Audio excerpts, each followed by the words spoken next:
朝鮮という国は愚かな王と腐敗した治世たちが支配国難のたびに変な力を発揮する。 오늘은 12월 24일 개봉을 앞두고 있는 영화 하얼빈의 예고편을 분석해보려고 합니다. 300억 원의 제작비와 680만 명의 손익분기점을 자랑하는 대작입니다. 이번 연도 CJ의 흥행이 좋지 않아 하얼빈이 더더욱 중요한데요. 외계인 2부, 도그데이즈, 패스트라이브즈, 탈출, 아마존 할명수. 그나마 베테랑2가 손익분기점 400만을 넘어 약 2년 만에 흥행에 성공하였습니다. 잇따른 실패로 CJ ENM이 영화 사업을 접는다는 소문까지 돌았습니다. 다행히 부인하긴 했지만 위기를 극복할 수 있는 영화가 필요한 것은 사실이죠. 내부자들 그리고 남산의 부정들을 연출한 우미노 감독의 작품입니다. 몽골, 라트비아 그리고 한국까지 촬영을 위해 3국을 돌아다녔다고 하는데요. 연해주의 풍경을 위해 몽골에서, 당시 블라디보스토크의 낡은 느낌을 위해 라트비아에서 촬영했다고 합니다. 묵직하고 차가운 화면, 임팩트가 강한 대사가 특징인데요. 이번 예고편에서도 미장센과 차가운 연출이 돋보이는 것 같습니다. 그럼 본격적으로 시작해보도록 하겠습니다. 안중근 의사가 얼어붙은 당을 건너는 모습으로 시작됩니다. 두만강을 건너 연해주로 향하는 것으로 추측할 수 있습니다.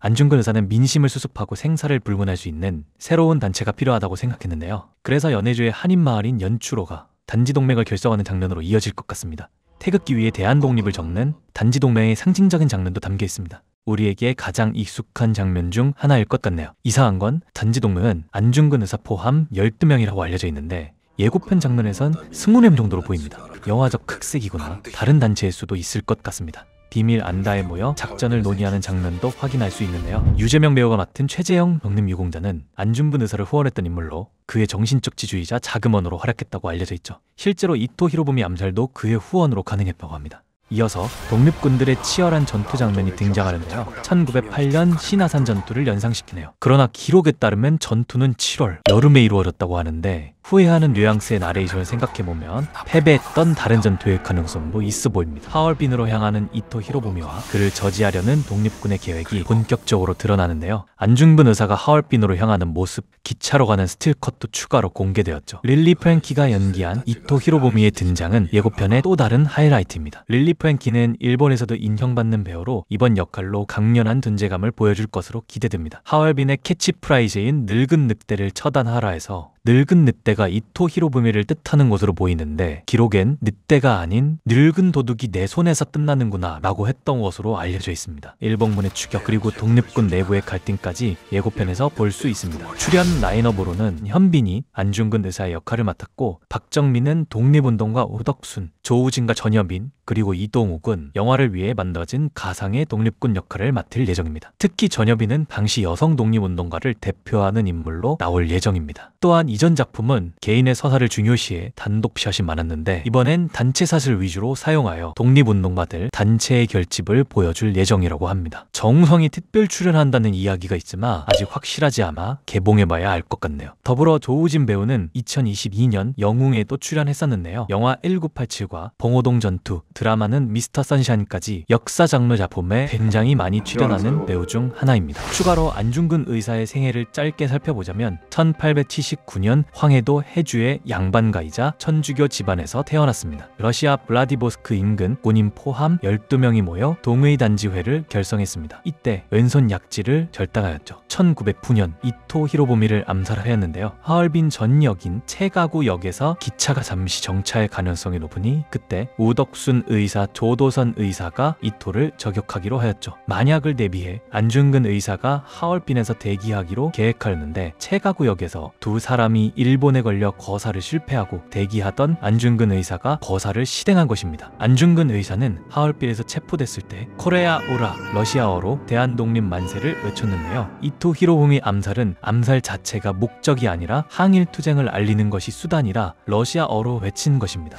이번 하얼빈은 밀정 느낌의 묵직하고 차가운 영화가 되지 않을까 추측해봅니다. 그런데 최근 극장 상황도 좋지 않고 12월 26일에는 모두가 기다리는 오징어 게임 2까지 넷플릭스에서 공개되기 때문에 손익분기점을 넘을 수 있을지 정말 궁금합니다. 사실상 2024년 마지막으로 개봉하는 한국 영화이기 때문에 흥행 여부가 내년 영화계에 큰 영향을 끼칠 것 같네요. 구독과 좋아요 부탁드리고 더 좋은 영상으로 오겠습니다. 이상 김민수였습니다.